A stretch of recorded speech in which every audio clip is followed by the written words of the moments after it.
இந்த செய்தியுடைய தலைப்பு அற்பமாய் நினைக்கப்பட்ட எல்லாருக்கும் அது பொருந்தும். அப்புறமா கதறி அழுதேன்னா பல வேளைகள்ல கதறி அழுதுருக்கிறீங்க என்னையும் சரி.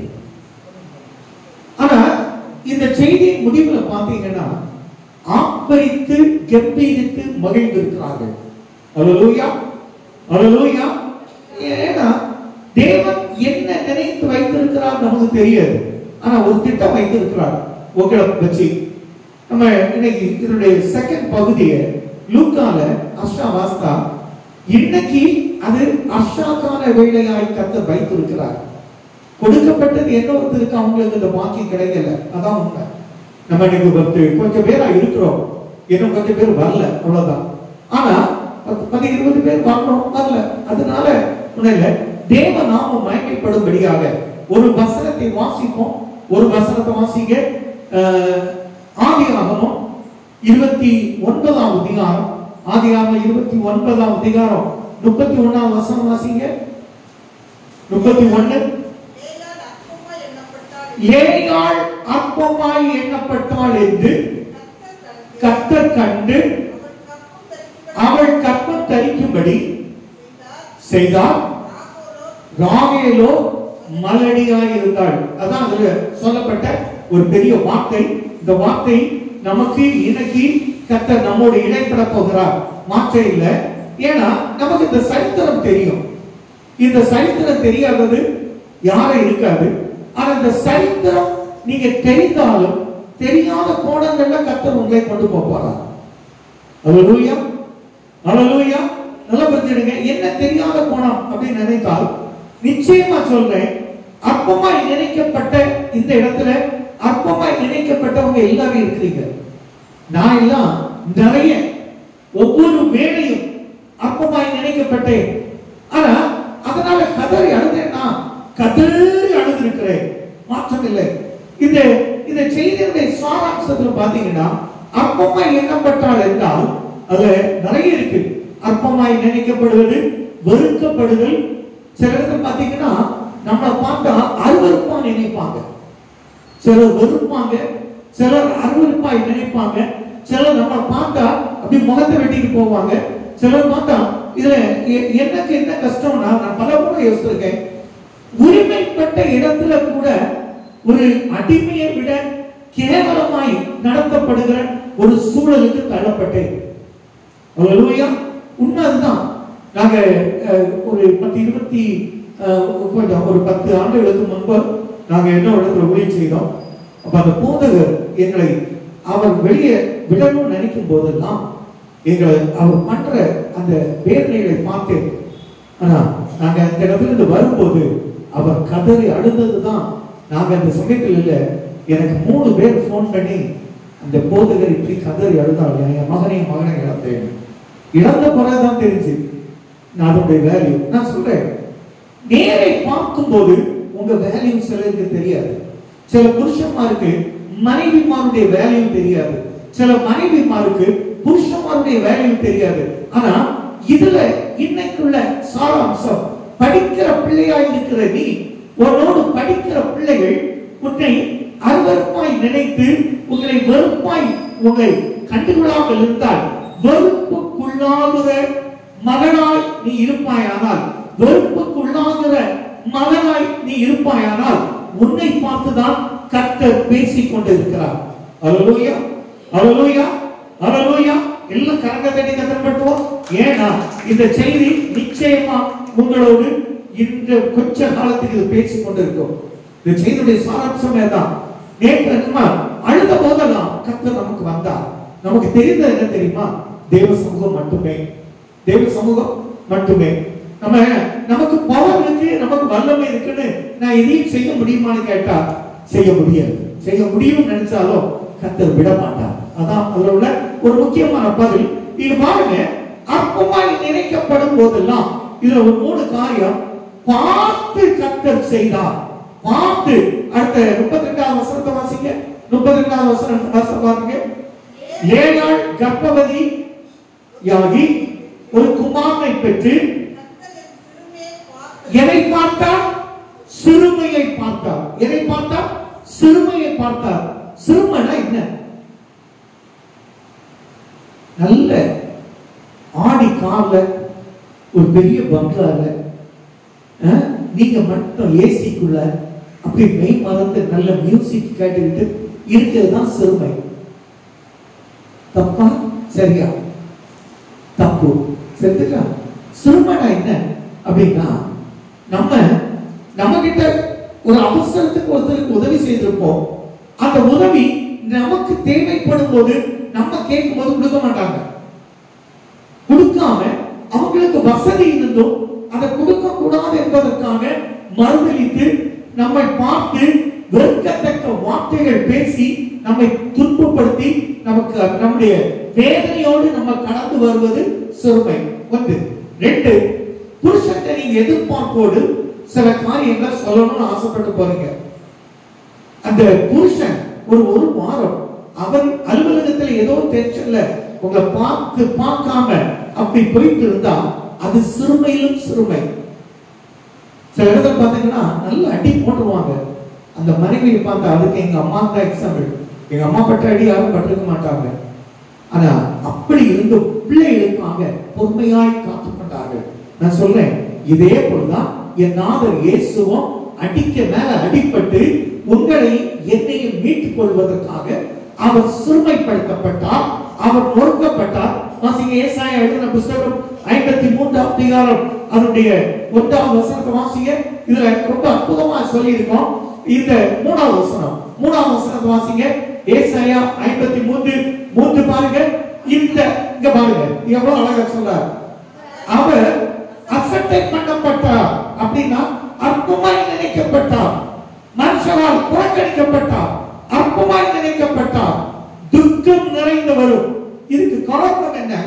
சரித்திரம் வேற சொல்லுது. சரித்திரம் என்ன சொல்லுதுன்னா, இந்த உலகத்துல எந்த பெண்ணுக்கும் வராத ஒரு காரியத்தை லேயாள் சந்தித்தாள். சரித்திரம் தான். 2 சகோதரிகள், ட்வின்ஸ் சகோதரிகளை போல 2 சகோதரிகள், லேயாள், ராகேல். 2 சகோதரிகள் தானே. ஆடு மேய்க்கும் போது ஒரு ஒற்றுமை, ஆடு மேய்க்கும் போது ஒற்றுமை. அப்போ மற்றவங்க இவங்க ஆட்டுக்கு தண்ணி காட்ட மாட்டாங்க. அப்போ உதவி தேவைப்பட்டது. ஆண்டவர் உதவிக்காக அவர் யாக்கோபை அனுப்பினார். அந்த உதவி கிடைத்த போது இங்க பாருங்க, அதுக்கு பிறகுதான் இவங்களுடைய சகோதரிகளுக்குள்ள ஒரு வேறுபாடு உருவாக்குகிறது. அல்லேலூயா. வாசிங்க, ஆதியாகமம் 27 அதிகாரம் 17வது வசனம் வாசிங்க. 2 சகோதரிகளுடைய வேற்றுமை என்ன? வேற்றுமையில் ஒற்றுமை இல்ல. ஒற்றுமை இல்ல, வேற்றுமை என்னன்னு பாப்போம். ஆதியாகமம் 29:17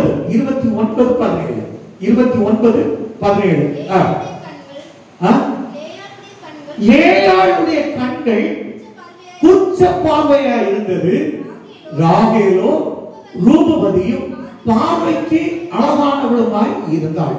ரெண்டுல வித்தியாசம் இருக்கு. லேயாளுடைய கண்கள் எப்படி இருக்கான்? கூச்ச பார்வை. அத பொது மொழிபெயர்ப்பு, இதே தமிழ்ல இன்னொரு மொழிபெயர்ப்பு உண்டு. நம்ம எல்லாம் வைத்திருக்கிறது பழைய மொழிபெயர்ப்பு. புதிய மொழிபெயர்ப்பு பாத்தீங்கன்னா, மங்கிய பார்வை உடையவள். யார்? லேயாளுடைய பார்வை ஒரு 25 முதல் 30% தான் பகல்லையும் சரி. ஆனா 6 மணிக்கு மேல அந்த பார்வையும் சரியா கிடையாது. அதான் அவங்க அப்பா அழகா பயன்படுத்தினார். அவங்க அப்பா யாரு? ஒன்னு அங்க பாக்குறாங்க. உங்க அப்பா, இந்த லேயாளுக்கு அப்பா லாபான் ரொம்ப நல்ல மனுஷன், ரொம்ப நல்ல மனுஷன். அவரை நல்ல மனுஷன் நாம எப்படி சொல்ல முடியும் கேட்டா, சரித்திரக்குள்ள போய் பார்த்தா அந்த அப்படியும் ஒரு மனிதர். நம்ம ரெபேக்காளுக்கு சகோதரனை அன்னைக்கு எப்படி அனுப்புனாருன்னா எனக்குமே தெரியல. சில மனிதர்கள் அப்படிதான் இருப்பாங்க. அவருக்கு தேவை பணம், அவருக்கு தேவை. சில ஆட்களை பாத்தீங்கன்னா பணம் இருந்தாதான் சிரிப்பாங்க, பணம் இருக்கிறவங்களை பார்த்தாதான் சிரிப்பாங்க. சில ஆட்களை பார்த்தா பணம் இருந்தா ஓடி ஓடி கேட்போம். நாங்களும் அப்படிதான் இல்லை, நடக்காத காரியம். எனக்கு பாரு இடத்துல பாருங்க, இதை வித்து இந்த ஒரு வீட ஒரு 50 ரூபாய் வச்சிருக்கோம், கொஞ்சம் விருந்துக்கு வச்சிருக்கு. அது சுயநலம் இல்ல, அடுத்த மாசம் விருந்துக்கு தேங்காய் வாங்காட்டா அப்படிங்கிறதுக்காக. இது ஏன்னா நமக்கு எது போதுமோ மீதம் இருக்கிறத அப்படியே நீங்க மற்றவங்களுக்கு கொடுத்து பாருங்க, அப்புறம் உன் வீடு ஆசீர்வாதமா இருக்கிறத நீ தானே பாருங்க. இங்க பாருங்க எவ்வளவு அழகான ஒரு பகுதி. மங்கிய பார்வை உடையவள், ராத்திரியான நம்ம எதுல சொல்லுவாங்கல்ல மாலைக்கண்ணு பாருங்க இல்லையா, மாலைக்கண்ணு அதுக்கு என்ன சொல்லுவாங்க தமிழ், என்ன ஒரு சூச்சக்காரி கண் பார்வை, அது அதுக்கு இன்னொரு வேர்டு உண்டு தமிழ்ல, எனக்கு அது தெரியல, வரல, சரி விட்டுருவோம். இப்போ இவ பாருங்க, இந்த மாலைக்கண் தனிமைப்படுத்தப்பட்டாள், அவள் தனிமைப்படுத்தி கொண்டுதான் வாழ்ந்து கொண்டு இருக்கிறார். இந்த சூழலில் பெண் தேட ஆரம்பித்த தகப்பனாராகிய லாபான் பெண்ணை தேட ஆரம்பிச்சார். ஒருத்தரும் லேயாள் பக்கம் திரும்பல. இந்த வேளையில தான் நம்ம வாழ்வார வச்சுக்கிறது யாரு? இங்க ஒரு அடிமாடு ஒருத்தர் வந்தாரு, யாக்கோபு. அவர் அழகாக வந்தாரு. இங்க என்ன இவர் ஏமாத்திட்டு வர்றாரு. இந்த ஏமாற்றுக்கு நான் சொன்னேன், நம்ம எல்லாம் சொல்லுவோம், வெறி விதைத்தவன் வெறி யாருப்பா, திரை விதைத்தவன் திரை யாருப்பா, நீ எதை விதைக்கிறியோ அதான் இருப்ப. யாக்கோபு எதை விதைத்தாரோ அதை அறுக்கிறதுக்கு இவருக்கு வந்திருக்கிறார். அங்க இருந்து அறுக்க முடியாது, அங்க இருந்து அணை கொண்டு போடுவான். அதனால அறுக்கிறதுக்கு நல்ல இடமா தேடி மாமா வீட்டுக்கு வந்தாரு. மாமங்காரரு வச்சு அறுத்து விட்டாரு. அல்லேலூயா, அல்லேலூயா. நான் சொல்றேன், நம்ம வாயில வந்தேன்னு சொல்லிட்டு பேசுனா அது ஆகாது, அது ஆகவே ஆகாது. நம்ம பேசுறது கூட, நான் இப்போ இந்த ஜெபத்துல இப்போ 21 நாள் ஜெபத்துல கற்றுக்கொண்ட ஒரு பெரிய காரியம், யார் என்ன சொன்னாலும் மாறி பேசக்கூடாது. அதுக்கு எனக்கு ஒரு மருமக ரொம்ப முதல்ல சொன்ன, அப்ப எல்லாம் அதை அவ கேட்டு சொன்னது அப்படியே சைலண்ட். ஆனா இப்போ அதை பற்றி நினைத்து பார்க்கிறேன், அதான் உண்மை. என் மகன் பலமுறை சொல்லுவான், யார் என்ன சொன்னாலும் நீங்க சொல்லாதங்க, கர்த்தர் கேட்க இடம் கொடுத்திருக்க, கர்த்தர் கேட்க இடம் கொடுத்திருக்க. இதுதான் இங்க பாருங்க ரொம்ப அற்புதமான பகுதி. ராகேலோ அடுத்த பகுதி பாருங்க, ரூபவதியும் பார்வைக்கு அழகுள்ளவள். இந்த லேயாள் என்றால் சோர்வான பலவீனமான பெண். லேயாளுடைய வார்த்தைக்கு அர்த்தம் என்ன என்றால் சோர்வான பலவீனமான பெண். ஆனால் ராகேலுக்கு பார்வைக்கு அழகுள்ளவன் மட்டுமல்ல, பெண் செம்மறியாடு எப்படி அழகா இருக்குமோ அதே போல நல்ல கூந்தல் உள்ளவளாக, அழகுள்ளவளாக, நல்ல கலரா அவளை பார்த்தா யாரும் வேண்டாம்னு சொல்ல மாட்டாங்க. அப்படி ஒரு தோற்றம். ஒரு வீட்டுல 2, ஒரு வடக்கு ஒரு தெற்கு, அப்படிதான். நம்ம பாணியில சொன்னா எல்லாரும் சொல்லுவாங்க, கிரிக்கெட் மேட்ச் வந்துட்டா போதும், இந்தியா பாகிஸ்தான், இப்படிதான் அந்த வீட்டுல அங்க இருந்து ரொம்ப அழகா இருந்தது. ஆனா அவங்களுக்குள்ள அப்படி இருந்தாலும், லாபான் என்றால் வெள்ளை நிறம் உள்ளவன், வெண்மை தூய்மையான, அதான் அர்த்தம். ஆனா அந்த தூய்மைக்கும் வெண்மையான குணத்துக்கும் லாபானுக்கும் சம்பந்தமே இல்லை. சில இடத்துல பாருங்க, இம்மானுவேல் இருக்கும், அவர் என்ன வியாபாரம் செய்திருக்கா தெரியுமா? தேவன் நம்மோடு இருக்கு, அங்க சாரையாத்துல இருக்கிறாரு, பேருக்கும் இதுக்கு சம்பந்தம் இல்லை. அந்த போல இவரும் அப்படிதான். இந்த வெண்மைக்கும் தூய்மைக்கும் ஒரு சம்பந்தம் இல்லாத ஒரு மனிதர். இந்த சூழலில் பாருங்க, லேயாரை யாரும் திருமணம் செய்ய முன் வரவில்லை. அதனால பாருங்க, இதுல ஒரு வசனத்தை சொல்றேன். இந்த வசனத்தை அப்படி வாசிப்போம், என்ன நடந்தது என்று திருப்பி நான் சொல்றேன். ஆதியாகமம் 31 11 12 வாசிங்க. ஆதியாகமம் 31 11 12. அங்கே தேவதூதன் ஒருவன் சொப்பனத்தில் யாக்கோபே என்றார், இதோ இருக்கிறேன் என்றார்.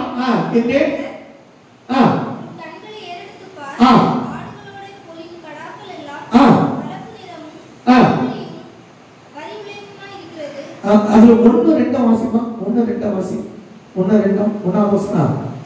பின்பு லாபானுடைய குமாரர் எங்கள் தகப்பனுக்கு உண்டானவைகள் யாவையும் யாக்கோபு எடுத்துக்கொண்டான் என்றும், எங்கள் தகப்பனுடைய பொருளினாலே இந்த செல்வத்தை எல்லாம் அடைந்தான் என்றும் சொன்ன வார்த்தைகளையே யாக்கோபு கேட்டான். லாபானின் முகத்தை நேற்று முந்தைய நாள் இருந்தது போல இல்ல. இதுல என்ன ஒரு வசனம் உண்டு, அந்த வசனத்தை எடுத்து லாபான் உனக்கு செய்கிற யாவையும் கண்டேன் அப்படி இருக்கும். அதுல அந்த வசனத்துல சொல்லப்பட்டது போல இருக்கான்னு கேட்டா அதே போலதான் இருந்து அவன் இந்த லாபான் என்னென்ன செய்தானோ கர்த்தர் பார்க்கிறார். அவன் செய்த எல்லாத்தையும் பார்க்கிறார். ஏன்னா நீங்க இதுல நல்லா புரிஞ்சுடுங்க.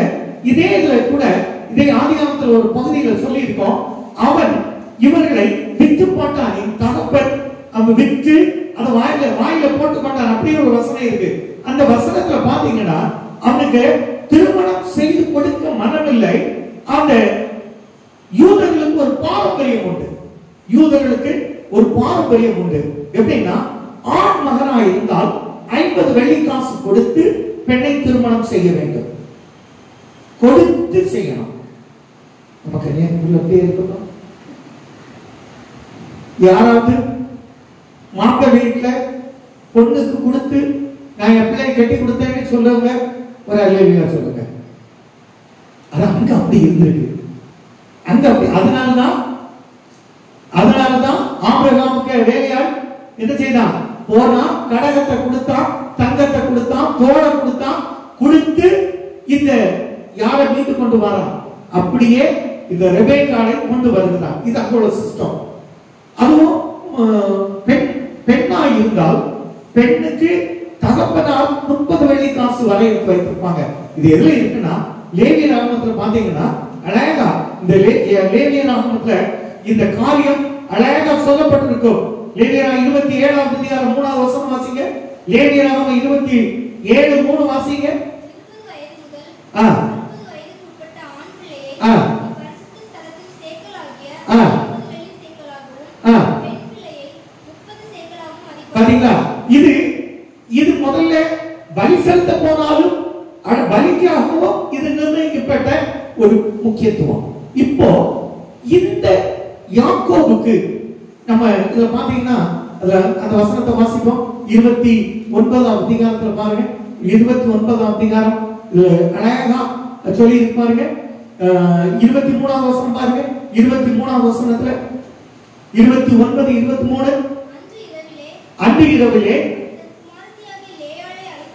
தன் குமார்த்தியாகிய லேயாளை அழைத்துக் கொண்டு போய் அவனிடத்தில் விட்டான். அவன் அவளை சேர்ந்தான். பெண் வீட்டுல யூதர்களுடைய முறை என்ன தெரியுமா? சாயங்காலம் திருமணம். திருமணத்துல பொண்ணு யாரு தெரியுமா? ராகேல். நல்ல டெக்கரேட் பண்ணி நீட்டா எல்லாம் பண்ணி மாப்பிள்ளைக்கு பக்கத்துல இருக்கிறது யாரு? பெண்ணுக்கு. எல்லா சம்பிரதாயங்களுக்கும் சடங்கு முடிகிறது வரை பொண்ணு இருந்தது யாரு தெரியுமா? ராகேல். ஏன் அவளுக்கு மனசு எப்படி இருக்கும்? ஆனா அவளுக்கு தெரியாது ராத்திரி என்ன பலிகடை ஆக போறாரு எங்க அப்பான்னு. இந்த ஆள் என்ன செய்யறாரு தெரியுமா? ஏற்கனவே 2 பேர்ட்ட 50 ரூபாய் வாங்கி இந்த ராகேல அடமானம் வச்சவர் கொடுக்கல. ஏற்கனவே அதனாலதான் சொன்னார் லேயாள் அதுல சொல்லிப்போம், என் தகப்பனா எங்களை விட்டு அதை வாயில் போட்டுக் கொண்டார். அப்படி ஒரு வசனம் உண்டு. நான் வாசித்த அதை நோட் பண்ணாம விட்டேன். சரி, இது அடுத்த பகுதிக்கு போகும்போது பாத்துக்கலாம். கத்தர் சுத்தமானா அந்த வசனத்தை பாசமா கண்டுபிடிச்சு சொல்லுவாங்க. வச்சுக்கிடுவோம். இது வாயில போட்டுக்கொண்டான் 2 முறை 2 பேர்கிட்ட. இந்த அம்மாவை ராகேல் எப்படி அடமான வச்சு காசு சம்பாதிச்ச ஒரு புண்ணியவான். ஏன் லேயாளை யாரும் ஏற்றுக்கொள்ளவில்லை? நான் சொன்னேன் யாருமே ஏற்றுக்கொள்ளவில்லை. நீங்க கவலைப்பட வேண்டாம், உங்களை ஏற்றுக்கொள்ள என் இயேசு இருக்கிறார். அல்லேலூயா. ஏற்றுக்கொள்ளலன்னு நீ ஏற்றுக்கொள்ளல நினைத்தா இயேசு இருக்கிறார். இங்க அதான் சொல்லி இருக்கு. இந்த பகுதியை பாருங்க, ரொம்ப டிஃபரண்டான ஒரு பகுதி. 23ஆவது வசனத்தை வாசி. 29, 23 அன்று இரவிலே நம்ம வாசல்ல அவன் அதுக்கு முந்தின வசனத்தை பாருங்க. 20ஆவது வசனம் பாருங்க. அந்தபடியே யாக்கோபு ராகேலுக்கு 7 வருஷம் வேலை செய்தான். இதுக்கிடையில இந்த வசனத்தை கூட வாசிங்க. 18ஆவது வசனம். யாக்கோபு ராகேல் பேரில் பிரியப்பட்டு உன்னுடைய இளைக்குமார்த்தியாகிய ராகேலுக்காக 7 வருஷம் வேலை செய்கிறேன் என்றான். வார்த்தையை பாருங்க. அதற்கு லாபான், நான் அவளை அந்நிய புருஷனுக்கு கொடுக்கிறதை பார்க்கிலும் அவளை உனக்கு கொடுக்கிறது உத்தமம், என்னிடத்தில் தரித்திரு என்றார். அந்தபடியே ராகேலுக்காக 7 வருஷம் வேலை செய்தான். அவன் பேரில் இருந்த பிரியத்தினாலே அந்த வருஷங்கள் அவனுக்கு கொஞ்ச நாளாக இந்த 7 வருஷமும் கொஞ்ச நாளா அதுக்கும் ஒரு தண்டனை வச்சான். உடனே கொடுக்கல. நீ முதல்ல 7 நாள் உனக்கு அக்கா உனக்கு இப்போ ஒரு பெண்ணை உனக்கு சேர்ந்திருக்கல, ராத்திரி அப்ப மாப்பிள்ளை வீட்டுக்கு ராத்திரி மாப்பிள்ளை வீட்டுல வந்து மாப்பிள்ளை ரூமுக்குள்ள இருக்கும்போது கொண்டு உள்ள விட்டுட்டு போனது யார? லேயா. இது நம்ம இந்த சினிமாக்கள்ல தான் பார்த்திருப்போம். இங்க ஒரு சினிமா தான் நடந்தது போல இருக்கு. 7 நாள் மட்டும் நீ கொஞ்சம் பொறுத்துரு. யாருக்கு 7 வருஷம்? ஒரு வருஷம் அவன் 7 நாள 7 வருஷமா சம்பாதிச்சிருக்கான். அவனுக்கு யார் வேணும்? ராகேல் வேணும். அவனுக்கு யார் வேணும்? யாக்கோபுக்கு. இப்ப பாருங்க, யாக்கோபு விதை விதைத்தது என்ன? அண்ணங்காரனுக்கு ஆசீர்வாதத்தை அபகரித்து வந்தோ இங்க வந்து பெண்ணை பெற்றுக் கொள்ளலாம் என்று நினைக்கும் போது முதல் அடி லேயாள் அவனுக்கு கொடுக்கப்பட்டு மண்டையில நறுக்குன்னு ஒரு கொட்டு. நான் சொல்றேன், இதுதான் விதை விதைத்தவர் விதையை தான் அறுப்பானா அறுப்பான். நான் சொல்றேன், இது இப்படி இருக்க. இப்ப என்னுடைய கருத்து என்ன என்றால், அவள் மேல் கடாய்ச்சி வைத்த ஆண்டவர் இதே 29:32 என்ன சொல்லியிருக்கா பாருங்க. லேயாள் கர்ப்பவதியாகி ஒரு குமாரனை பெற்று கர்த்தரின் சிறுமை பார்த்தருளினார். இப்பொழுது என் புருஷன் என்னை நேசிப்பார் என்று சொல்லி ரூபன் என்று பெயர்த்தார். ரூபன் என்ன அர்த்தம்? சிறுமையை நீக்கும்படி கர்த்தர் எனக்கு ஒரு புத்திரனை கொடுத்தார். அதுக்கு அர்த்தம் என்னன்னா, இந்த புத்திரன் வந்ததுனால என் புருஷன் என்கிட்ட பாசமா இருப்பார். அவளுக்கு தேவை அன்பு. சில அன்புக்காக நீங்க ஏங்கலாம், சில சகோதரர்கள் அன்புக்காக ஏங்கலாம், சில சகோதரிகள் அன்புக்காக ஏங்கலாம். நீ உன் அன்பு புறக்கணிக்கப்படும் போது நீ பொறுமையாய் காத்திரு. உன்னை பார்க்கிற கர்த்தர் இங்க பார்த்துதான் கொடுத்தார். இங்க பாருங்க, சிறுமையை பார்த்தவர் ரூபனை கொடுத்தார். சிறுமையை பார்த்தவர் ரூபனை கொடுத்தது மட்டுமல்ல, பாருங்க எவ்வளவு அழகா கேட்டதானே. இந்த ரூபனை பார்க்கும் போதெல்லாம் என் புருஷனுக்கு ஏன் ஞாபகம் வரும்? ஆனா ராகேலோ மலடியா இருந்தார். நான் சொல்றேன், புத்திரனுக்காக பேர் பிள்ளைகளுக்காக தன்னுடைய எனக்கு ஒரு வாரிசு வேணும்னு நீ நினைக்கிறதேனா மலடின்னு உள்ள பட்டம் அது சரியா இருக்கலாம். ஆனா உண்மை அது அல்ல. உண்மை அது அல்ல. உண்மை என்ன தெரியுமா? இங்க மலடியான ராகேல் 2 பிள்ளை பெற்றிருக்கா. அதான் உண்மை. யாரும் மலடின்னு புத்திரன் பத்தினா நீ கவலைப்படாத. உன்னை பார்த்து ஒருத்தர் சிரிச்சுக்கிட்டு ஒருத்தர் என்னதாவது பரியாசமாய் நினைத்தால், உன்னை அற்பமாய் நினைத்தால், உனக்கு ஒரு ஈவை கர்த்தர் கொடுக்க போகிறார், ஒரு ப்ராப்பர்ட்டியை கொடுக்க போகிறார். எதுவெல்லாம் அலுவலகத்துல வேலை செய்வீங்க, உங்களை அற்பமாய் நினைக்கும் போது நான் சொன்னேன், ஒரு ஈவை கர்த்தர் கொடுக்க போகிறார். நீங்க பக்கத்துல இருப்பீங்க, உங்களை அற்பமாய் நினைப்பாங்க, உங்களை அற்பமா பேசுவாங்க. இன்னைக்கு என்ன வேண்டாலும் பேசலாம். நீ கொஞ்சம் பொறுமையாய்த்தால் நிச்சயமா சொல்றேன், ரூபனை போல ஒரு ஈவை கொடுப்பார். அல்லேலூயா. சரி, அடுத்து பாப்போம். பார்த்து கொடுத்து இதை ஞாபகம் வச்சுடுங்க. கர்த்தர் உன்னை அற்பமாய் நினைத்ததை பார்த்து கொடுத்தார். என்ன சொல்லியிருக்கேன்? நீ அற்பமாய் நினைக்கப்பட்டதை கர்த்தர் பார்த்து ஒரு பலனை கொடுத்திருக்கிறார். இப்படி வச்சுடுங்க. முடியும் போது என்னன்னு கேட்போம். 33வது வசனம் வாசிங்க. 33வது வசனம் அடுத்த வசனத்தை வாசிங்க. மறுபடியும் அவள் கர்ப்பவதியாகி ஒரு குமாரனை பெற்று, இப்போ முதலில் அவர் சொன்னார் அற்பமாய் நினைக்கப்பட்டதை பார்த்து என் சிறுமையை நீங்கும்படி ரூபனை கொடுத்தார். இரண்டாவது சொல்றார், என் அற்பமாய் எண்ணப்பட்டதை கர்த்தர் கேட்டருளி பார்த்து கொடுத்தார். கேட்டு கொடுக்கிறார். யாரை கொடுத்தார் தெரியுமா? சிமியோன். அல்லேலூயா, அல்லேலூயா. சிமியோன் அற்பமாய் எண்ணப்பட்டதை கர்த்தர் கேட்கிறார். அவருடைய ஜெபம் கேட்கப்பட்டது, அவருடைய வேண்டுதல் கேட்கப்பட்டது. அவருடைய கண்ணீரை பார்த்த கர்த்தர் ரூபனை கொடுத்தார்.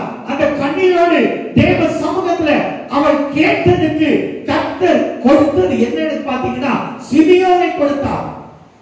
நான் உங்களுக்கு சொல்றேன், உன்னை பார்த்து கொடுப்பார், நீ கேட்கறத கொடுப்பார். அடுத்தது பாருங்க 34வது வசனத்துக்கு வாங்க. 34வது வசனம். இதுல ஆசீர்வாதத்தை நான் கடைசியில் வைத்திருக்கிறேன்.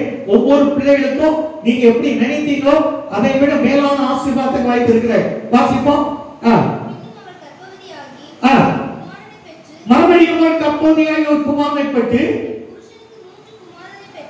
நான் என் புருஷனுக்கு 3 குமாரனை பெற்றபடியால் அவர் என்னை சேர்த்திருப்பார் என்று சொல்லி லேவி என்று பெயரிட்டான். நல்லா புரிஞ்சுடுங்க. பார்த்து கொடுத்தார், கேட்டு கொடுத்தார். இந்த பார்த்து கொடுத்தவர் நீ கண்ணீரோடு கேட்டதால் நீ சிலதை சேர்த்துக் கொள்ளும்படி. இவ்வளவு நாளும் ஒப்படைத்தீங்க, உங்களுக்கு போனஸ் ஒண்ணு வந்திருக்காது, அல்லது அரியர்ஸ் ஒண்ணு வந்திருக்காது. நான் சொல்றேன், இதை சேர்த்து கொடுக்கும்படி கர்த்தர் இந்த நாள்ல உங்களோடு பேசிக் கொண்டு இருக்கிறார். அல்லேலூயா.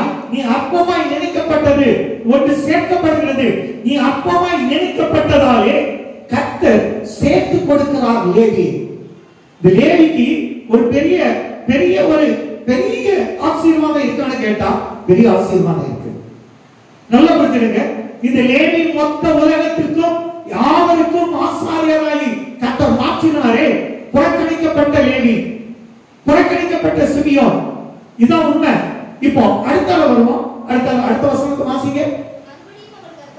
மறுபடியும் அவள் கர்ப்பவதியாகி ஒரு குமாரனை பெற்று இப்பொழுது கர்த்தரை துதிப்பேன் என்று சொல்லி அவளுக்கு யூதா என்று பெயரிட்டார். இப்போ 4 பிள்ளைகளை கொடுத்தார். 4 பிள்ளைகளை கொடுத்த போது கூட ராகேலுக்கு மேல கர்த்தருடைய கண்கள் என்ன பதியவே இல்லை. ஏன் அப்படின்னா அவள் இன்னும் மாற்றம் வரல. ராகேலுக்கு மாற்றம் வரணும். அற்பமாய் நினைக்கிற காரணமானவர்களுக்கு மாற்றம் வரணும். அற்பமாய் நினைக்கிற போதெல்லாம் நீங்க நினைச்சிடுங்க, எனக்கு ஒரு ஈவு கிடைக்கிறது, நான் கிடைத்திருக்கு. நான் சொல்றேன், நீ அற்பமாய் நினைக்கப்பட்டு, நீ ஏளனமாய் பேசப்பட்டு, நீங்க தூஷணமாய் தூஷிக்கப்பட்டு உங்களை புறந்தள்ளினா நீங்க செய்த நன்மையை நினைத்து கர்த்தர் துதிங்க. நான் எவ்வளவோ செய்திருக்கேன். நன்மை பெற்றவங்க எல்லாம் அற்பமாய் நினைக்கதான் பார்த்திருக்கேன் என் வாழ்க்கையில. அதெல்லாம் மறக்க முடியாது. ஒரு முறை ஒரு சகோதரிக்கு 60 லட்சம் ரூபாய் வாய்ப்பே இல்லை. நான் ஒரு சகோதரி கேட்டு அதை கேட்டுதான் கஷ்டப்பட்டு வாங்கி கொடுத்தோம். அந்த மனுஷர் பார்த்தா பாவமா இருக்கு. என்னவோ நாங்க இருவோம், கடிச்ச தண்ணிலையும் நினைச்சாலும் கொடுக்க மாட்டார். நம்ம ஜெபித்தோம், நாங்க ஜெபித்தோம், செயல்பட்டோம், கர்த்தர் வாய்க்கப்பட்டார். நான் சொல்றேன், அப்பமா நினைக்கும் போது நீ கவலைப்படாத, சந்ததி கர்த்தர் இப்படி உயர்த்த போகிறார். அல்லேலூயா. நிச்சயமா சொல்றேன், உங்க சந்ததியை அப்படி உயர்த்துவார்.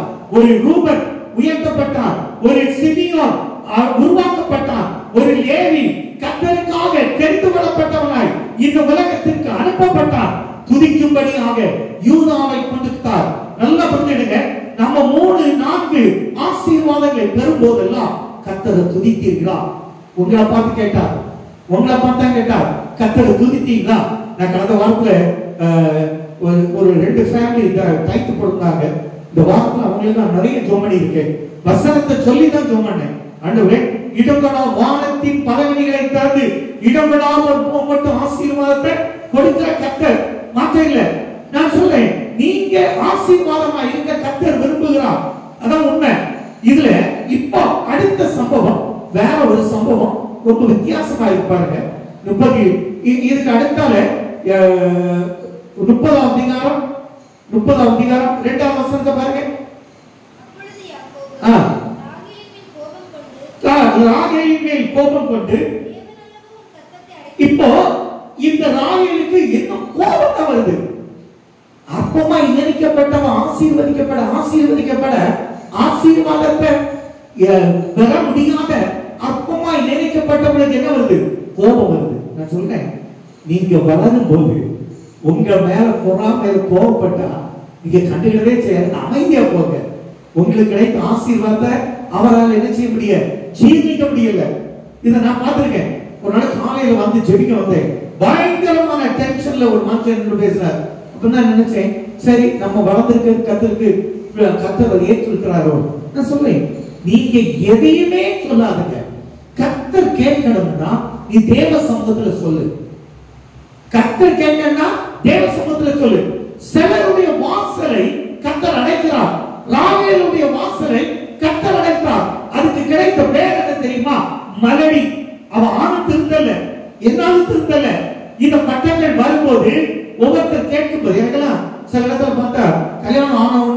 உடனே ஒரு 6 மாசத்துல என்ன விசேஷம் உண்டாது, நான் இதை பார்த்தாலே கோபம் வரும். ஏயா அவங்க ஜாலியா ஒரு 2-3 வருஷம் சுத்திட்டு வந்து அவங்க கொடுக்கும் போது வாங்கிடட்டா, நீ ஏயா பொறாமையா இருக்க? அவங்க நல்லா ஹாப்பியா போறது பிடிக்கலன்னு நினைச்சுக்கிறேன் அப்படின்னு நினைப்பேன். நான் ஒண்ணு சொல்றேன், இந்த வார்த்தையை இனி யாருமே கேட்காது, உங்களுக்கு சொல்றேன். அவங்க ஹாப்பியா இருப்பாங்க, கர்த்தர் அவங்க கேட்பாங்க, நம்ம ஜெபிப்போம். நீ அப்பமாய் நினைக்கப்படுவது உண்மையானால் உன்னை அப்பமாய் நினைத்தவருடைய வாசலை கர்த்தர் அடைப்பார், உன் வாசலை கர்த்தர் திறப்பார். அல்லேலூயா. கரங்களை தட்டி கத்தப்படுத்துவோம். இதாங்க உண்மை. கரங்களை தட்டி கத்தப்படுத்துவோம். இன்னொரு முறை கூட அல்ல, நான் என்ன சொல்றேன்னா, நீ அப்பமாய் நினைக்கப்படும் போதெல்லாம் உன் வாசலை கர்த்தர் திறப்பார். நீ அப்பமாய் நினைக்கும் போதெல்லாம் உனக்கு வாசலை திறக்கிறவர் அப்பமாய் நினைக்கப்பட்டவருடைய வாசலை அடைப்பார். ஆமென். மாற்றம் இல்ல, நம்ம சபிக்கல, வசனம் வசனம். இப்போ இந்த அம்மா ஆசீர்வாதத்தை வாங்கணும்னு இந்த அம்மாக்கு ஒரு சின்ன ஆசை. பாருங்க, இது இப்ப என்ன சொல்லி பாருங்க. ஆதியாகமம் 30:16-15 வாசிங்க. கோதுமை அறுப்பின் நாட்களில் மூத்த மகன் ரூபன் வயலிலே போய் தூதாயின் கனிகளை கொண்டு வந்து தன் தாயாகிய லேயாளிடத்தில் கொடுத்தான். அப்பொழுது ராகேல் லேயாளை நோக்கி, தூதாயின் கனியை எனக்கு கொஞ்சம் தா. அதாவது அந்த காலத்துல அது பிளைண்ட் பிலீஃபா எனக்கு அது தெரியாது, ஆனா மருத்துவ குணம் உள்ள ஒரு தூதாயின் ஒரு பழம், அந்த பழத்தை சாப்பிட்டா அவங்களுக்கு பிள்ளை பேரு உண்டாகும் என்பது அவங்களுடைய கணிப்பு. இந்த பழத்தை ரூபன் கொண்டு கொடுத்த உடனே லேயாள் கேட்டா, கூட பிறந்த சகோதரி தானே, கேட்டா என்ன செய்யணும்? கேட்டா என்ன செய்யணும்? கூட பிறந்த சகோதரி தானே. ஒரு பழம், நம்ம பலாப்பழம் வச்சுக்கிடுவோம், பலாப்பழம் வச்சுக்கிடுவோம். எனக்கெல்லாம் உண்மையாக எனக்கு பலாப்பழத்துக்கு எனக்கு போகவே இருக்காது.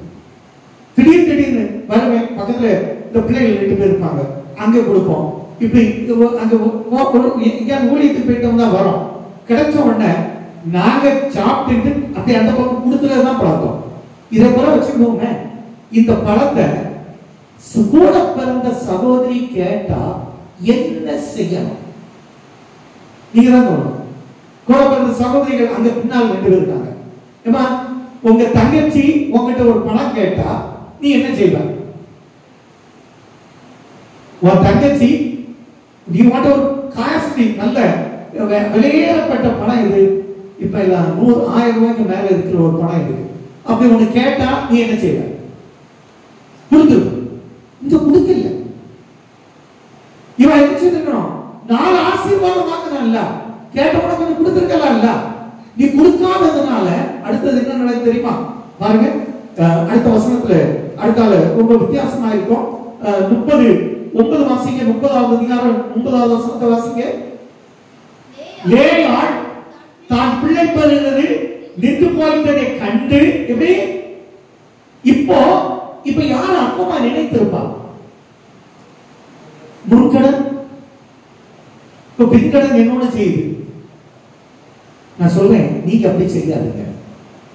ஒருத்தி அற்பமாய் நினைத்து நாளை வாங்கினா, இப்ப இவன் அற்பமாய் நினைத்தாளா இல்லன்னா உனக்கு வாசலை நான் திறக்கவே விட மாட்டேன் நினைத்தாலும் சரியா, இவ கொடுக்கல, இந்த வாசலை அடைச்சிட்டு.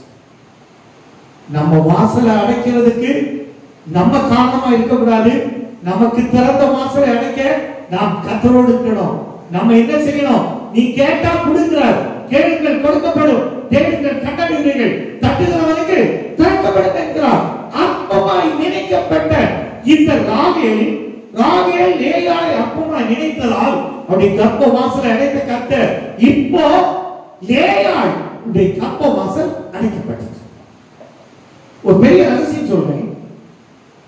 இதுக்கு பிறகு 2 பேருடைய கர்ப்பத்தையும் கர்த்தர் திறக்கிறார். பிள்ளை பேர் நின்று போயிட்டு ராகேலுடைய பிள்ளை பேருக்கு கர்த்தர் வாசலை திறந்தார். இப்ப இவன் என்ன செய்தா? அவன் ஒரு டீல் பேசுறா. என் புருஷனை எடுத்துக்கிட்ட, நீ டீல் கேட்கிற, நான் தரமாட்டேன். நான் தாரனை கொடுத்தா புருஷனை கொஞ்சம் சரி 2 பேருக்குள்ள ஒரு செட்டில்மெண்ட் கொஞ்சம் ஆச்சு. கர்த்தர் இந்த செட்டில்மெண்ட்டை பயன்படுத்தி ராகேலுக்கு பிள்ளை பெறுகிற அனுக்கிரகத்தை கர்த்தர் கட்டளையிட்டார். அல்லேலூயா, அல்லேலூயா. நான் சொன்னேன், சகோதரிகள் 2 பேரு ஒருமனப்பட்டீங்கன்னா ஒரு குடும்பத்தை அசைக்க முடியும். சகோதர சகோதரிகளுக்கு சொல்லப்படுகிறதான், நீங்க ஒருமனதோடு விட்டு கொடுத்து ஒருவரை ஒருவர் நேசித்து நீங்க செய்து பாருங்க. உங்க சந்ததிகள் லேயாளை போல அல்ல, ராகேலை போலவோ பெரிய ஆசீர்வாதத்துக்கு சொந்தக்காரனாய் மாற்ற கர்த்தர் சுத்தமாய் இருக்கிறார். அல்லேலூயா. கரங்களை தட்டி கர்த்தரிடத்துவோம். மாற்ற இல்ல, நல்ல புரிஞ்சுடுங்க. அற்பமாய் நினைக்கப்படும் போது சந்தோஷப்படு, புறக்கணிக்கப்படும் போது சந்தோஷப்படு, வெறுக்கப்படும் போது சந்தோஷப்படு, உன்னை யாரும் ஏற்றுக்கொள்ளலன்னா சந்தோஷப்படு. கர்த்தர் பார்க்கிறார், கர்த்தர் ஒரு வாசலை திறக்கிறார். அதான் உண்மை. நான் சொல்றேன், இந்த லேயாளுக்கும் ராகேலுக்கும் தேவனுடைய திட்டம் என்ன தெரியுமா? ஆபிரகாம் ஒரு வாக்கு சொன்னார், உன்னை பெரிய ஜாதியாய் மாற்றுவேன். இந்த ராகேலும் லேயாளும் ஒருமனப்பட்டு இருந்தா இங்க ஆணை கொடுத்தவர் அங்க ஆணை கொடுத்திருப்பார். எங்க லேயாளுக்கு 6 பிள்ளைகளை கொடுத்தவர் ராகேலுக்கும் 6 பிள்ளைகளை கொடுத்தார். இவன் அற்பமாய் நினைத்ததால் 6க்கு பதிலாக பிள்ளைகள் வேலைக்காரிகள் மூலமாக பிள்ளைகளை பெறும்படி செய்தார். இல்லைன்னா இந்த உத்தரவாதம் அங்க போயிருக்காரு. நான் சொல்றேன், நாம் சரியா இருந்தால் நமக்கு வர வேண்டிய ஆசீர்வாதம் நம்மை சேர்த்து வரும். நம்ம சரியா இல்லைன்னா நம்ம அற்பமா நினைத்து நம்ம மட்டமா பேசி போற இடத்துல எல்லாம் பொய்ய சொல்லி ஒருத்தர் அழிக்கணும்னா என்ன சொன்னா போது தெரியுமா? நமக்கு ஒருத்தர் பிடிக்கலன்னா அவங்கள்ட்ட என்ன சொல்லுவோம்? அவன் இருக்கான் வாய் எடுத்த போய் அப்படி அவன் இல்லாததெல்லாம் சொல்லி அதை ஒரு உண்மையாக்கி, நான் சொல்றேன், இதை கர்த்தர் பார்க்கிறார். இதுக்கு பாதிக்கப்பட்டவனுக்கு ஆசீர்வாதம், பரப்பப்பட்டவனுக்கு வாசல் அடைப்பார். அல்லேலூயா, அல்லேலூயா. நான் சொல்றேன், லேயாள் நமக்கு எல்லாருக்கும் தெரிந்தது, அவள் ஒதுக்கப்பட்டவள், புறக்கணிக்கப்பட்டவள். ஆனால் கர்த்தர் அவளை புறக்கணிக்கவே இல்லை. கர்த்தர் அவளை புறக்கணிக்கவே இல்லை. ஆசரிப்பு கூடாரத்துக்கு முன்பாக நீங்க பாத்தீங்கன்னா இஸ்ரவேல் கோத்திரத்திலிருந்து இஸ்ரவேல் ஜனங்கள் அங்கிருந்து புறப்பட்டு பாளையத்தை நோக்கி வரும்போது ஆசரிப்பு கூடாரத்துக்கு முன்னால முதல் 3 பகுதியில இருக்குது யார் தெரியுமா? லேயாளுடைய கோத்திரங்கள். வலதுபுறத்துல 3 இருக்குது. லேயாளுடைய கோத்திரம். நம்ம நினைச்சுக்கிறோம் அவ புறக்கணிக்கப்பட்டான் இல்ல. ஆனா மனுஷன் என்ன செய்யலாம்? மனுஷன் என்ன வேணாலும் செய்யறாங்க, கர்த்தர் செய்ய மாட்டார். கர்த்தர் செய்ய மாட்டார். இத மனுஷன் யாக்கோபு டைம் இல்லாதனால வாசிக்க வேண்டிய வசனம் கிடைத்தால் வாசிப்போம், இல்லனா நான் உங்களுக்கு சரித்திரத்தை சொல்றேன். இந்த இப்போ யாக்கோபு இப்போ தன்னுடைய தகப்பன் வீட்டுல இருந்து புறப்படுறான். புறப்பட்டு சொந்த தேசத்துக்கு வரான். சொந்த தேசத்துக்கு வரும்போது ஏசாவை நினைத்து பயங்கரமா பயந்து போய் இருக்கிறான். யாரு? யாக்கோபு. ராத்திரி முழுவதும் தேவ சமூகத்துல உட்கார்ந்து இருக்கான். இங்க பாருங்க, ரொம்ப வித்தியாசமான ஒரு பகுதியை நம்ம பார்த்தா எனக்கு அது ரொம்ப வித்தியாசமான, எவ்வளவு ஒரு பக்கம் கோபம், ஒரு பக்கம் நினைத்தீங்கன்னா வாசிங்க. ஆதியாகமம் 33வது அதிகாரம் 2வது வசனத்தை வாசிங்க. ஆதியாகமம் 33:2. தன் பிள்ளைகளையும் இது ரொம்ப கவனமா வைக்க பாருங்க. இது ரொம்ப வித்தியாசமானது, உண்மையாட்டு ரொம்ப அவசியமானது. நம்ம எப்படி இருக்கணும் பாருங்க, எவ்வளவு அழகா சொல்லுங்க. பணிவிடைக்காரிகளையும் அவர் பிள்ளைகளையும் முதலிலும், லேயாளையும் அவள் பிள்ளைகளையும் இடையிலும். எப்படி நமக்கு பிடித்தமானவங்களை நம்ம பக்கத்துல வச்சுக்கிட்டு, அது என்ன காரணம்? ஏசா வந்தா 7 ப்ரொடெக்ஷன் வச்சிருக்கான். முதல்ல ஆடு, பிறகு மாடு, பிறகு கழுதை, 4வது வருஷத்துல பாருங்க. அப்ப 5வது யார் நிக்கிறா பாருங்க? பில்கால் சில்பானுடைய பிள்ளைகள், வேலைக்காரிய பிள்ளைகள். ஒரு மனுஷன் என்னதான் செய்யுது? நீ இப்படி பார்ஷியாலிட்டி பார்த்துதான். ஆனா கர்த்தர் பார்ஷியாலிட்டி பார்க்கிறவர் அல்ல. நல்லா புரிஞ்சுடுங்க, கர்த்தர் பார்ஷியாலிட்டி பார்க்கிறவர் அல்ல. முதல்ல பார்த்தீங்கன்னா 5வது, 6வது 7வது பிள்ளைகளும். இப்ப 7வது பாருங்க, அவருக்கு கூட ராகேலும் பிள்ளைகளும். எவ்வளவு நல்ல மனுஷன், நல்ல மனுஷன். ஒரு தகப்பனார் தம் பிள்ளைகளை பார்ஷியாலிட்டி இப்படி 3 விதமா, வேலைக்காரிக்கு ஒரு பாவனை, லீகலா கல்யாணம் பண்ண லேயாளுக்கு ஒரு பாவனை, ராகேலுக்கு ஒரு பாவனை. நான் சொல்ல, இதுதான் அற்பமாய் நினைப்பது. இப்படி அற்பமாய் நினைத்ததால் கர்த்தர் அந்த சந்ததிகளை வேற மாதிரி ஆசீர்வதித்தார். அதான் ஆசரிப்பு கூடாரத்துல கர்த்தர் பார்க்கும்படி முதல்ல கொண்டு வைக்கிறார் யூதாவை. இந்த யாக்கோபு ரூபனை ஏற்றுக்கொள்ளாததனால் வலது பக்கத்துல வந்து ஆசீர்வாதத்தை வைத்தார். ஆசரிப்பு கூடாரம் எப்படி இருக்குன்னா, கிழக்கு பக்கத்துல கோயிலுக்கு முன்னால ஆண்டவர் பார்க்கும் போதெல்லாம் கோத்திரங்களை பார்க்கும்படி வலது பக்கம் பார்த்தா லேயாளுடைய கோத்திரங்கள் இருக்கும், முன்பக்கம் பார்த்தா லேயாளுடைய கோத்திரங்கள் இருக்கும். நான் சொல்றேன், இனி வருகிற காலங்களில் அற்பமாய் நினைக்கப்பட்ட ஒரு சந்ததி முன்பதியிலே நிற்கும்படி கர்த்தர் கிருபை கொடுப்பார். உன் பிள்ளைகள் முன்பதியிலே நிக்கிறது மட்டுமல்ல, சிங்காசனத்தில் இருப்பாங்க. அவங்க தான் பெரியவர்களாய் கர்த்தர் உயர்த்துவார். மாற்றமில்லை. கரங்களை கட்டி கண்டுபிடித்துவா. இது உண்மை, இது நிச்சயம். நீ அப்பமாய் நினைக்கப்பட்டது உண்மையானால் உன் பிள்ளைகளை கர்த்தர் இப்போனமாய் ஆசீர்வதிப்பார். அல்லேலூயா. எவ்வளவு அழகான ஒரு வார்த்தை. ஆசரிப்பு கூடாரத்துல பலி செலுத்தப்படும் போது, தேவ சமூகத்தில் வரும்போது வெளியே மாணவர்கள் எல்லாம் முன்னால பார்க்கணும்னா லேயாளுக்கு கோத்திர பிள்ளைகளை தான் பார்க்கணும். 12 கோத்திரங்களை சுத்தி வைத்தார். 4 ஒரு பக்கத்துக்கு 3 கோத்திரம். முன்னால இருக்கிற கோத்திரம் லேயாள் கோத்திரம், வலது பக்கம் இருக்கிற கோத்திரம் லேயாள் கோத்திரம், பின்னால இருக்கிற கோத்திரம் பில்கானுக்கு கோத்திரம். இப்ப இடது பக்கத்துல தான் ராகேலுக்கு கோத்திரம் வருது. அல்லேலூயா. மனுஷர்கள் என்ன நினைக்கிறாங்க? கர்த்தர் உங்களை ஆசீர்வதிக்கிறார். இப்ப ஆசீர்வாதத்தை ஒன்று சொல்லணும்னு நினைக்கிறேன். பாருங்க, 49ஆம் அதிகாரம்.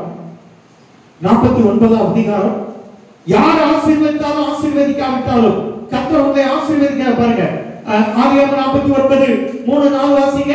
இந்த ஆசீர்வாதத்தை சொந்தமாக்கி கொள்ளுவோம். இது யார் யாருக்கெல்லாம் உகந்ததா இருக்கோ அது உங்களுடையதா இருக்கும் என்று நான் வாழ்த்துகிறேன். வாசிங்க. லேயாளுடைய இன்னைக்கு லேயாளுடைய பிள்ளைகளை தான் பார்க்கிறோம். லேயாளுடைய பிள்ளைகளை என்ன ஆசீர்வாதம் யாக்கோபு கொடுக்கிறார் பாருங்க. ரூபனே, நீ என் சிரேஷ்ட புத்திரன், நீ என் சத்துவமும் முதற்பலனுமானவன், நீ மேன்மையில் பிரதானமானவன், வல்லமையில் விசேஷமானவர். தகப்பனால் ஒரு கணிப்பு ரூபனை பற்றி. இவ்வளவு டேலண்ட் உள்ளவன். அடுத்தால பாருங்க, தண்ணீரை போல தனிப்பெறுவனே, நீ நாசமா பெறுவ. பெத்த தகப்பன ஒரு தப்பு பண்ணா மன்னிக்க முடியாதான். நான் சொல்றேன், நம்ம எல்லாரும் ஆண்டவருடைய சமூகத்தில் பாவத்தை மன்னிப்பு கேட்க பாருங்க. பாவத்தை பற்றி மன்னிப்பு கேட்டால் நான் சொல்றேன், எனக்கு ஒரு மாற்றத்தையும் தாங்க மன்னித்த கர்த்தத்தை ஆண்டவரே எனக்கு ஒரு மாற்றம் வேணும்னு யாராவது கேட்டீங்களா? நம்ம அற்பமாய் நினைக்கிறீங்களா? இப்ப சொல்லுங்க, நான் அற்பமாய் நினைக்கிற தப்புன்னு மன்னிப்பு கேட்டா, ஆண்டவரே எனக்கு ஒரு மாற்றம் வேணும். அற்பமாய் நினைத்ததால் தான் நம்ம பேச மாட்டேங்கிறோம். அற்பமாய் நினைத்ததால் தானே பார்க்காம போறோம். அற்பமாய் நினைத்ததால் தானே வெட்டிட்டு போறோம். இப்ப வெட்டி கடைசியில அந்த கழுத்து நிமிராது, சுளுக்கி இழுத்துட்டு தான் இருக்கணும். கர்த்தர் அப்படி வைப்பார். நான் ஒண்ணு சொல்றேன், இன்னைக்கு பைபிளை வாசிக்கிறோம், திருவிழத்துல பங்கெடுக்கிறோம். இன்னைக்கு மாறணும். உன் சந்ததி ஆசீர்வாதமா இருக்க வேண்டுமானால் நீ மாறுங்கிற. பெற்றவன் ஆயிரம் சொல்லலாம், அவன் ஆசீர்வதிக்காம போகலாம். ஆனா தேவன் எப்படி சொல்ற பாருங்க. அப்படியே உபாகமம் 33ஆம் அதிகாரம், 6ஆம் வசனம் பாருங்க. மோசே என்ன வார்த்தையை சொல்லுகிறார்? தகப்பன் அவர் சபிக்கலாம், ஆனால் அந்த சாபத்தை மேற்கொள்ள அவர் சொல்ல பாருங்க. ரூபன் சாவாமல் பிழைப்பானாக, நீ நாசமா போக மாட்டடா, நீ நல்லா இருப்ப. உன் ஜனம் கொஞ்சமாயிராது. அல்லேலூயா. அப்படிதான் கர்த்தர் உங்களை ஆசீர்வதிக்கிறார். நானும் உங்களை அப்படிதான் ஆசீர்வதிக்கிறேன். சிமியோனை பாருங்க. சிமியோனுக்கு ஆசீர்வாதமே கொடுக்கல. அது காரணம், ஒரு கொலை செய்தான். தீனாள் சகோதரிய அங்க ஒரு இடத்துல போனதுனால கொலை செய்ததால் தகப்பனால் அவனுக்கு ஆசீர்வாதமே கொடுக்கல. விட்டுருவோம். இப்ப வாங்க லேவிக்கு வாங்க. அது இந்த வசனத்தை வாசிக்க. உபாகமம் ஆதியாகமம் 49:8-9 வாசிக்க.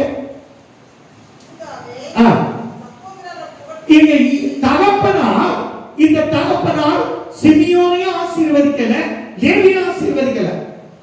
ஏன்னா கொலைக்கு காரணமாக இவனே. ஆனா மோசே என்ன செய்திருக்கா தெரியுமா? அப்படியே வாங்க, உபாகமம் 33ஆம் அதிகாரத்துக்கு வாங்க. நான் சொல்றேன், தகப்பனார் ஆசீர்வதிக்காண்டா, தாயார் ஆசீர்வதிக்காண்டா, உன்னை பார்க்கிறவங்க ஆசீர்வதிக்காண்டா, கர்த்தர் உன்னை ஆசீர்வதிக்கிற விதம் எங்களை பாரு. அழகா சொல்லியிருப்பார். வாசிங்க உபாகமம் 49 அதிகாரம் 8-9 வாசிங்க. உபாகமம் 33:8. லேவி குறித்து மாசாவிலே நீ ஒரு தப்பு பண்ண, மேல்வாவில் தன்னிடத்தில் வாக்குப்பாதம் பண்ணின உத்தம புருஷன் வசமாய் உன் தும்மி மூறி என்பவர்கள் இருப்பதாக. இந்த ஒரு கதை தெரியுமா உங்களுக்கு? உடன்படிக்கை பெட்டியை வாங்கிட்டு வந்தாங்க. இங்க இவங்க என்ன செய்தாங்க? ஆடி பாடி கண்டுக்குட்டியை வச்சு செய்திருந்தாங்க. அன்னைக்கு மோசே சொல்றான், கர்த்தருக்காக வாழது யாருன்னு. இவன் ஏற்கனவே ஆசீர்வாதம் இல்லாமல் புறக்கணிக்கப்பட்டவங்க போய் ஜாயின் பண்ணிட்டான்.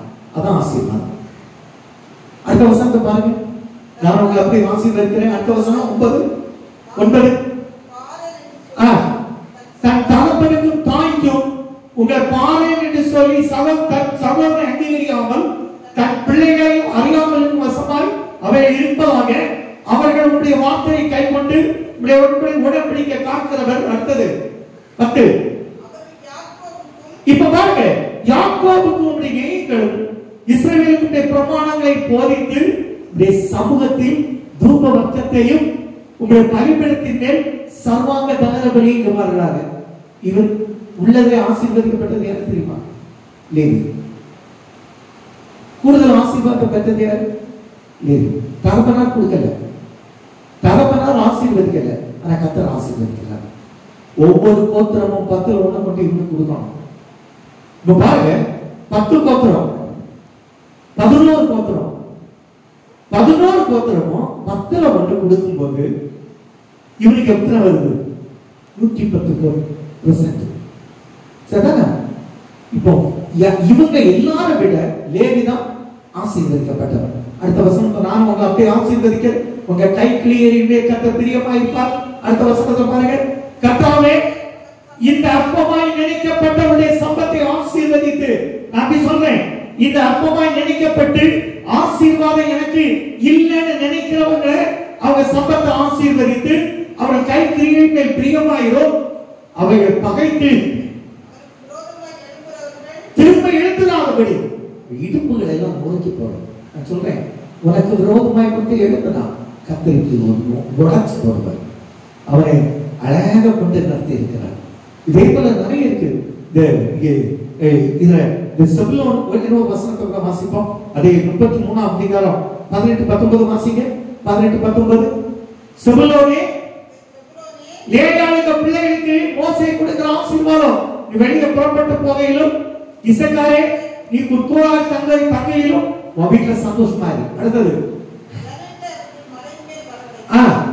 இப்ப பாருங்க, கடலில் உள்ள சம்பூர்ணம். அதாவது கடல் என்ன இருக்கு? நீர் இருக்கு. வேற என்ன இருக்கு? முத்து கிடக்கு. இதெல்லாம் உங்களுக்கு. நான் சொல்றேன், உன்னை புறக்கணிச்சிட்டாங்களா? உன்னை ஏற்றுக்கொள்ளலையா? உங்க அப்பா உன்னை ஆசீர்வதிக்கலையா? அல்ல உங்க போதகர் உன்னை ஆசீர்வதிக்கலையா? கவலையப்படாதுங்க, கர்த்தர் ஆசீர்வதிக்கிறார். அவர் ஆசீர்வதிக்க பாருங்க. கடலோட சம்பூர்ணம் மணல்ல மறைந்திருக்கும். இன்னைக்கு இந்த கடல் மணலை தொட்டேனா கொஞ்சம் போடுவாங்க கவர்மெண்ட். நம்ம சும்மா கூட அழிக்க முடியாது. அங்க இருக்கிற யுரேனியம் அது இதுன்னு நிறைய தாது பொருட்கள் இருக்கு.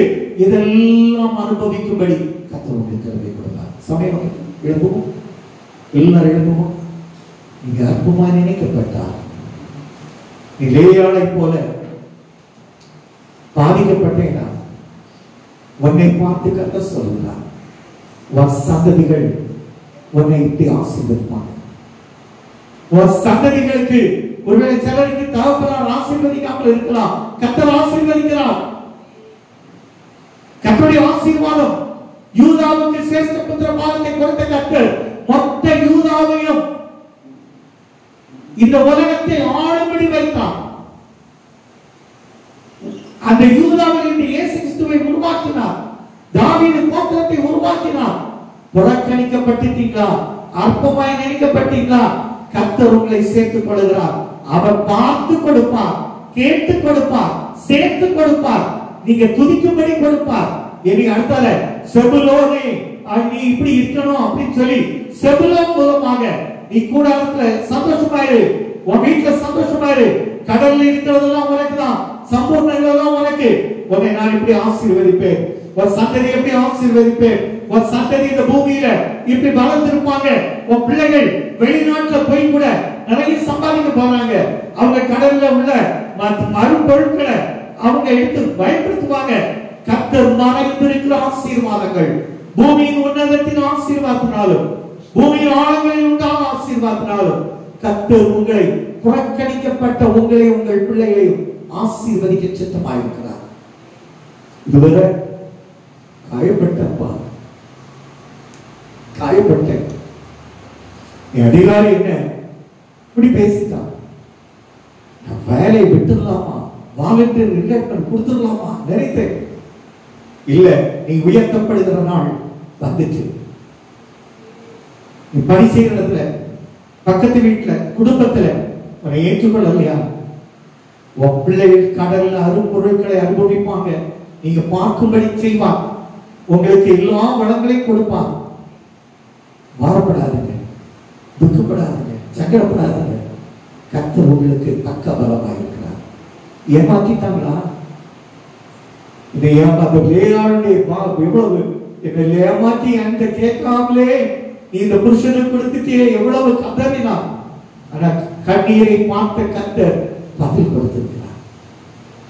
தகப்பனே, எங்க அப்பமாய் நினைத்தாங்கம்மா,